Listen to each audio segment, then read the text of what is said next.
Here we go. I'm pouring out liquid acrylics because they flow very nicely. And maybe I should put some gloves on.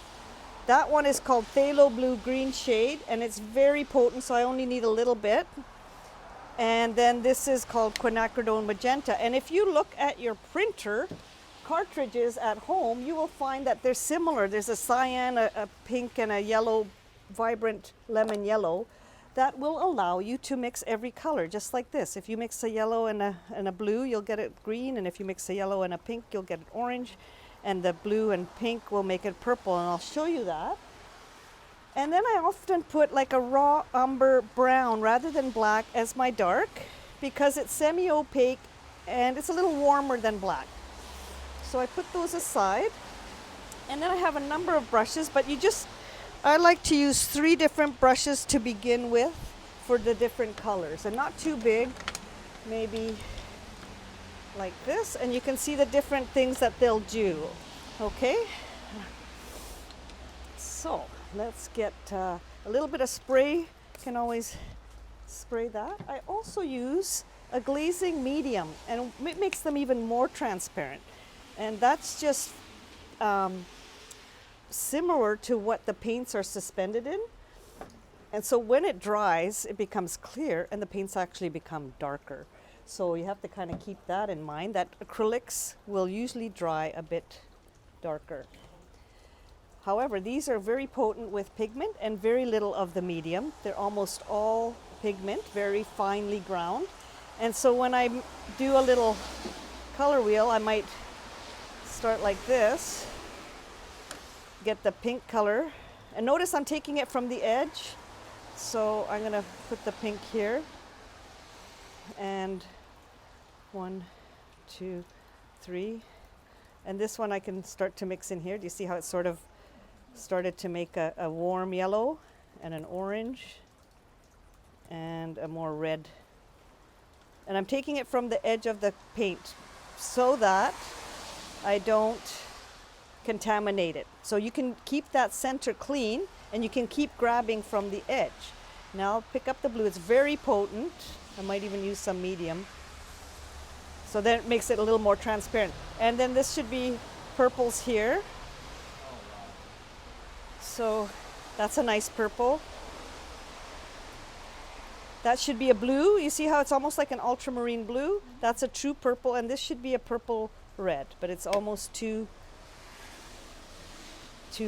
blue. There we go. So that's that little range. Now I need another clean brush in order to show you the other colors. I could clean them, but it's almost better to just get now the blue into the yellow. So I'm gonna take this little bit of fresh blue and put it in here like that. And now this yellow, this should be a really bright green. And so now I'm making this a very vibrant blue-green, turquoise almost. And then this one is true green. Look, see how vibrant it is. So this might be way too bright to make a painting with, but the beauty of having at least the primer colors mix these beautiful intensities is that you can take this color, and now you go across the wheel, and you get that little purple, and you'll get a gray. You'll get a really nice gray, brown, ochre. You see how you can manipulate the colors. So I can get a purple, like a blue purple, and then I'm going to mix that red yellow into it, and it should make a brown, see, or a gray. And if you make it thin it'll make like a really nice silvery color, like even almost like the mist here in the gray day. So all of these colors mixed together will make a gray brown, and especially if you go across the color wheel. Why is that important? Because that's how I start my canvases, with these bright colors, and you layer them when they dry. So here's a transparent gray color. We'll let that dry, and if you put a little glaze of pink over it, it'll get deeper, you see. If you put a little glaze means just a thin, very thin layer over a dry, see, it'll get darker. And you let that dry, and then if you have a yellow glaze,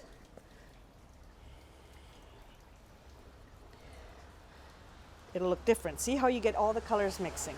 And glazes can be very, very subtle with this medium. That's brushstroke there is showing up the little marks of the brush, but they can be very, very light, you see, like that. And you can have some very nice transitions using the white of the paper for your mist or for your lights. So that's a nice purple gray. And I always like to mix those grays to get a feel of how these vibrate against the gray colors.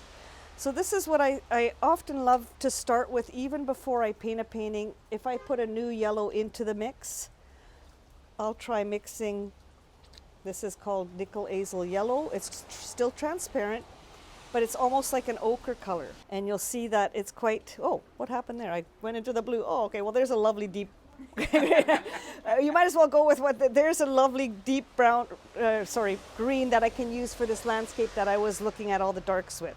So green and red make a very beautiful dark. You can see that. It's transparent. So this can be the dark of the background of the trees. I'm going to paint around. That could be the landscape there, right? So I have a little tree landscape already just done there in the background. You've done this. Yeah. So, and that's the darks. That's how fast you can make darks. And you would layer them after it dries with even more. So we'll let that dry. I'd encourage people to practice their own color wheels with different colors.